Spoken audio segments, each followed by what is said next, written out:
அந்த சிறுமியோட வீடுங்கிறது எப்படி இருக்குன்னு பாத்தீங்கன்னா, T வடிவத்துல பாருங்க. இந்த குழந்தையோட வீடு இந்த தெருமுனையில இருக்கு அப்படின்னா, அங்கருந்து உள்ள வந்தா ஒரு ரோடு. அந்த ரோடுக்கு ஏத்தா மாரி புதுசா கட்டப்பட்டு கொண்டிருக்கக்கூடிய கோயில். அந்த கோயிலுக்கு பின்னாடி தான் அந்த வாய்க்கால் இருக்கு. அப்போ அந்த பகுதியில அந்த மக்கள் எல்லோருமே தேடியிருக்காங்க.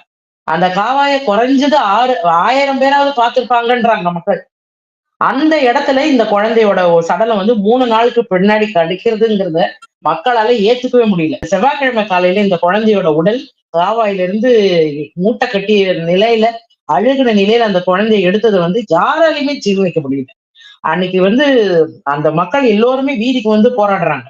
அந்த வீதிக்கு வந்து போராடின மக்கள அடிச்சு விரட்டுறதுக்காக பெரிய லத்தி ஏந்திய துணை ராணுவம் வந்து வாகனத்தோட வந்து நின்னதையும் டிவி செய்திகள்ல நீங்க பார்த்திருப்பீங்க.